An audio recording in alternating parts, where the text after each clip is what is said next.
Hello, this is Mr. Chabry with another Pokemon Unite guide. What we're going to be talking about in this video is the wild Pokemon and the best way of handling such Pokemon.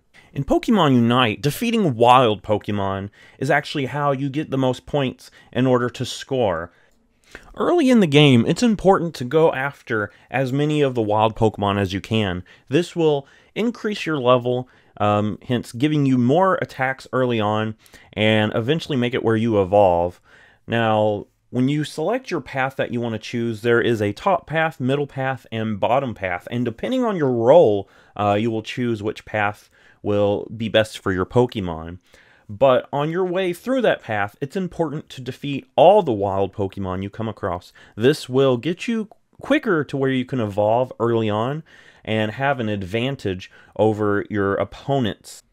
The players taking the top and bottom path should defeat all the Aipom in between them and the furthest base that they have. That way they can get a quick start of things.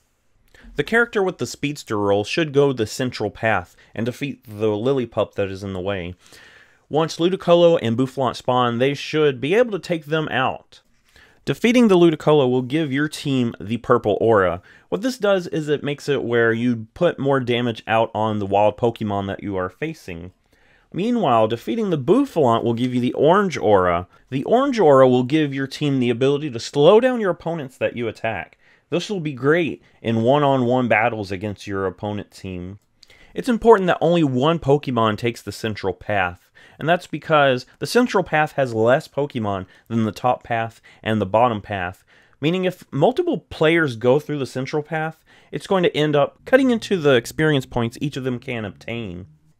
After reaching the center of the bottom or top path, new wild Pokemon will spawn. On the top path, this will be some more Aipom and Corphish, and on the bottom path, it will be Audino. Audino, unlike the Bouffalant and Ludicolo, don't give you special perks, but they do give a lot of experience and a lot of Aeos energy, so it is important to try to take on as many of these as you can. Eventually, Vespiquen and Combee will spawn in the top and bottom paths, and these Pokemon give a lot of experience. But at this point in the game, you will probably be facing your opponents in heated battle, so you have to be careful when you're trying to defeat these wild Pokemon.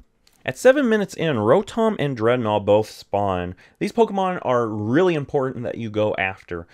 Defeating the Rotom will make it where it's a part of your team, and it will rush at the topmost base that your opponents have. However, if your opponents are the ones that knock out the Rotom, it will rush your topmost base, so you will have to go up there and try to stop it.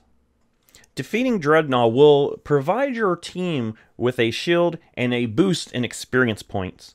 Thus, defeating Dreadnought is actually more important than taking on Rotom, since it actually helps your entire team no matter which path, rather than Rotom's only helping the top path.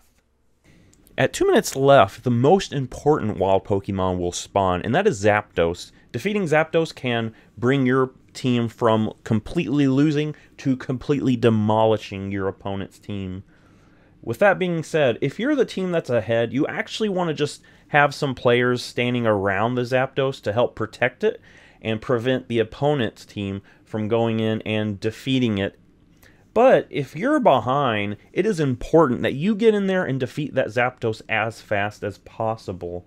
Once you defeat Zapdos, it will give you a ton of energy, and it will make your opponent's bases defenseless. So once you go in there, you can completely wipe the field with them where you have been struggling for the entire game.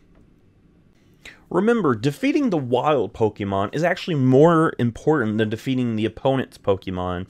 Only defeat the opponent's Pokemon if you know you can, and that it is essential for you to do that to protect your base. But in the meantime, it is actually way more important to defeat the wild Pokemon, get in there, and get some points scored, because that is actually how you win the game. And hopefully this guide will help someone who's struggling to figure out the best way of playing Pokemon Unite, the best wild Pokemon to go after. If you like this, give it a thumbs up, subscribe, and I will see you in the next Pokemon video.